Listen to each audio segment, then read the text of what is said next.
Hello everyone and welcome back to another How to Play video at Battlegrounds Game Center. I'm Patrick and today I'm going to be running you through AnARKey TCG. This is a brand new card game that we recently got through Kickstarter. We got booster boxes as well as some more recent upgrade packs that came out. And if you've played Magic or any similar card game, this is going to feel very familiar to you. But the big difference is this game actually uses dice for its combat. So it gives you a very cool skirmishy feel. So if you like war games and card games, it's a nice in-between. So we're going to run through how you build your decks, all the different cards you have, the actions, and how a turn operates.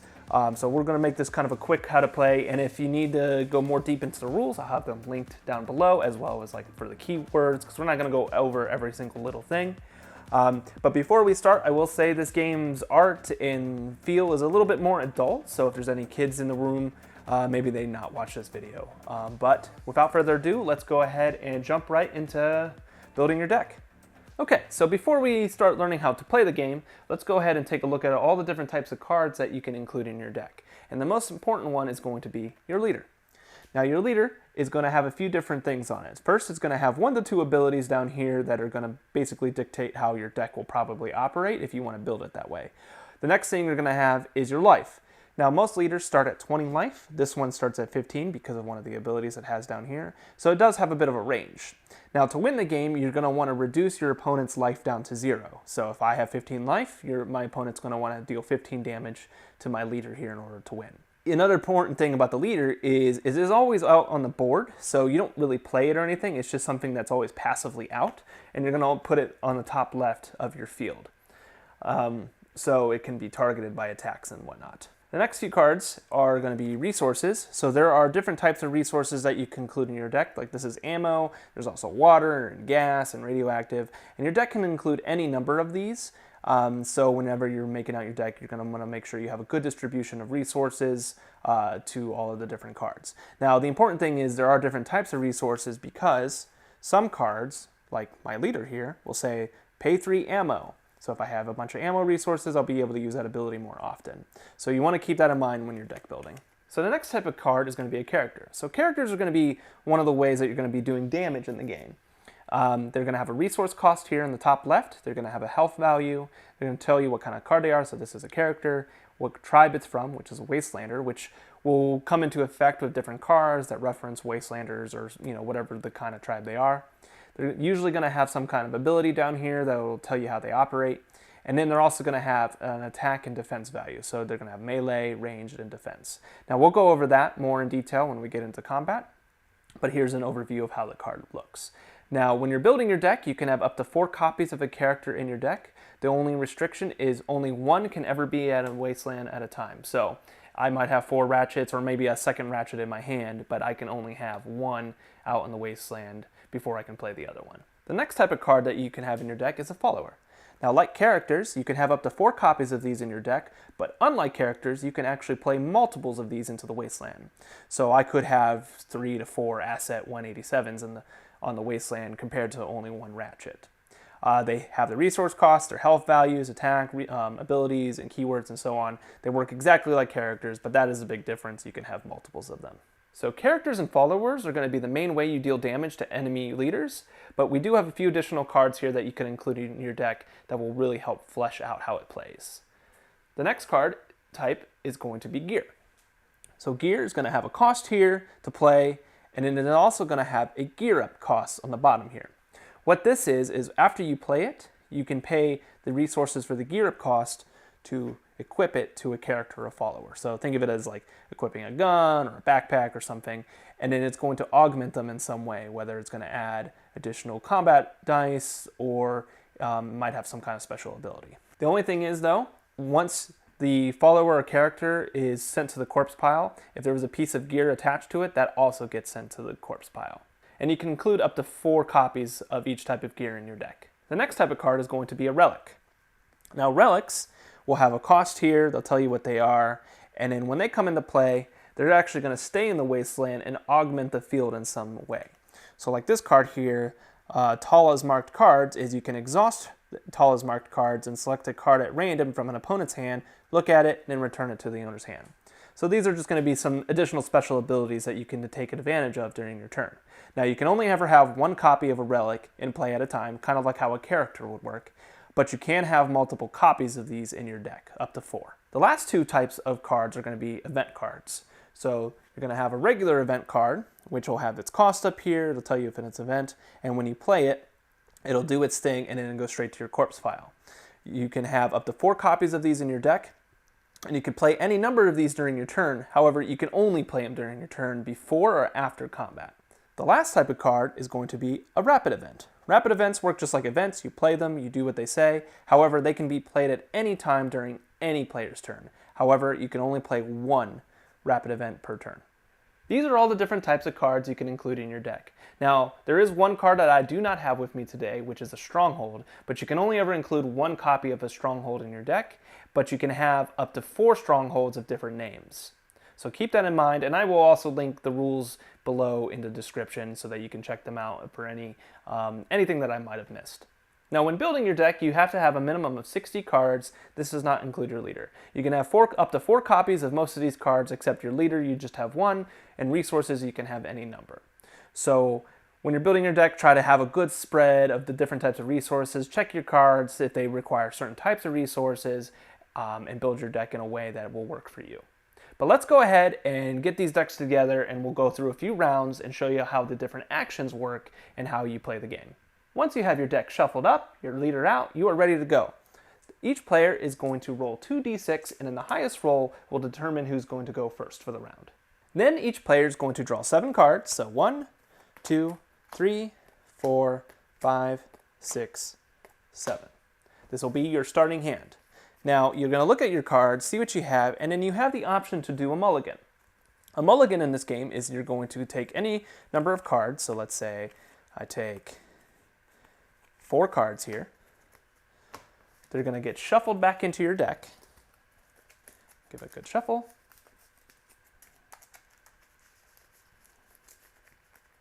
And then you're going to draw 4 more cards. 3, 4. You may then do 1 more mulligan if you wish. So say I want to get rid of this card right here. It'll go back into my deck, give it a shuffle, and then draw another card. However, if you do a mulligan a second time, for each card that you mulliganed, you're actually going to take a wound and put it on your leader to start the game with. So if I would have mulliganed 3 cards, my leader would have taken 3 life instead of 1. But now you are ready to start the game. So the different phases of the game are as follows. You have the start phase, the draw step, the scouting phase, declare combat phase, recoup phase, and the end phase. During the start phase, this is where any beginning of turn abilities would happen. So if multiple beginning of turn abilities would happen during the start phase, the players whose turn it is decides what order those abilities happen, regardless of who owns the cards causing the abilities. So if I have a few and you have 1, if I'm starting the turn, I get to decide what order those go off. Next is the draw step, where the active player is going to draw 1 card from their deck and add it to their hand. This happens even during the first turn of the start of the game. Next is the scouting phase, where the active player can choose to play resources, pay resources to play unit cards, rail cards, and so on. So at the very beginning of my turn here, I'm going to go ahead and play a gas resource, which will go into my resource pool. And then I'll look at my hand to see if I have any cards I can play. I do have a 1-cost follower here, so I will go ahead and exhaust my gas resource to play this card out onto the field. Now, when you play followers, characters, the first turn they get played, unless they have certain keywords that let them, they cannot attack. So they are just going to be out here ready to defend against an attack from my opponent. Now, since I have nothing else to play, I have nothing else to do, so then we would go to the next phase, which would be declare combat. Now, since I just played this card, I cannot attack with it, so we're going to skip the declare combat and combat phase, and then we're going to go to the recoup phase. So recoup phase is where you can continue to play cards from your hand if you are able to. And after that, we're going to go to the end phase, where you're going to look at your hand, and if you have 7 or more cards, you're going to discard down to 7, and then any end of turn abilities will now resolve. And if there are multiples, just like at the beginning of turn, the active player will choose what order they get to go into. And after that, it'll go to your opponent. So say we're a few turns into the game here, and this is what the current board state looks like. I have 3 followers out that are unexhausted, my opponent has 1 character that's unexhausted, and a follower. that is exhausted. And now we're going into declare combat step. What I get to do is declare any number of my followers here to go into combat. So I'm just going to declare that they're all going to attack. Now they don't get to pick who they attack just yet, but I'm just showing here that I'm moving into doing an attack against my opponent. Next, one at a time, I get to pick one of my cards here that will resolve an attack, and then they will continue until they have all resolved their attacks. So after declaring my attacks here, I get to choose in order how I want to resolve them. Now, I cannot attack the leader at the moment because my opponent has one unexhausted character. So if they have one unexhausted character or follower, they have to be exhausted or killed before I can attack the enemy leader. So that is what I'm going to do. I'm going to go ahead and choose one of my followers here to attack that character, which I'm going to choose Wasteland Wayne to start. Now Wasteland Wayne has a melee attack of 2 dice hitting on 5s and a ranged attack of 2 dice hitting on 4s. So I'm going to go ahead and shoot at Ratchet. So what that'll do is I will get 2 dice, I'm going to roll them, and on 4 ups that causes a hit. So my attack here generated a 6 and a 1. So that 1 misses completely. So I have currently 1 hit going at Ratchet. Now Ratchet has a defense value of 4. So for every hit, they're going to roll a die, and on a 4 up, they negate that damage. So they're going to take that die, and they're looking for a 4. They rolled a 1, so they did not block that attack, so they will end up taking 1 wound out of their 2 wounds remaining. So they have 1 life left currently. But I'm not done. That was only my first attack out of 3. So my next combat here is I'm going to choose Deadlift. Now Deadlift has no shooting attacks, but has a melee attack of 1 die hitting on 4. However, they have an ability here that says they get +1 attack dice for each exhausted food resource in your wasteland. So say both these food resources were exhausted from playing another card at one point, they would get +2 dice because they have 2 exhausted food resources. So I'm going to get 3 dice, and I am looking for 4s against Ratchet. I have a 6 and a 5 that hit, the 2 misses. So that is 2 dice coming at Ratchet. They will take those 2, they will roll them to see if they get any 4 ups. They got 1 5 up, but then they rolled a 3. So that 3 would go through, dealing their final wound to kill them. However, even though they have just died, they have the opportunity to retaliate. And they can do this even if they don't die or after they die. So since it was a melee attack, I can tap Ratchet here. They will do their melee attack back against Deadlift, which is 3 dice hitting on 4s. So even though they're going to die, they're going to go ahead and attack with 3 dice hitting on 4s. So that is 3 5s. So that is 3 hits. We're going to look at the defensive Deadlift, which is 4. So they're going to take those 3 dice, looking for 4s or higher. They got 1. So they take 2 wounds out of the 3. However, Deadlift has a life pool of 4, so they are not just yet killed. But I did kill Ratchet here, which will then go to the enemy corpse pile. So now the leader is wide open because there's no longer an unexhausted card on the opponent's field. I could attack the follower here to get rid of him, but since the leader's wide open, I'm going to go ahead and use the last card that I have to attack with to attack the leader, which is the party.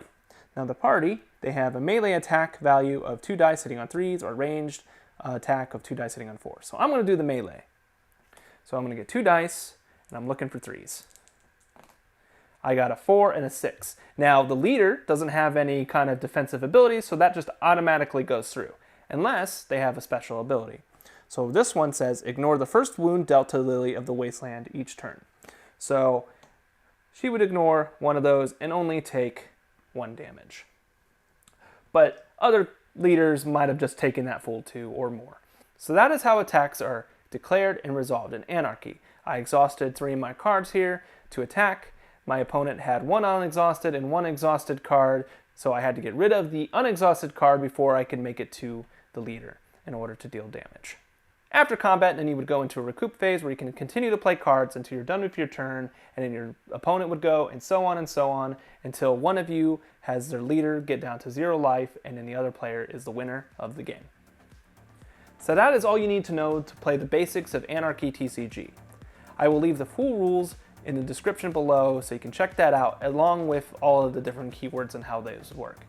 If you enjoyed this and you want to see more like it, please go ahead and like and subscribe to our channel. We really appreciate it. And if you want to pick up the game for yourself, you can head over on to our website or stop in the store to grab a booster box or two. Thank you again for watching this video, and until next time, I'm Patrick at Battlegrounds Game Center. See you later.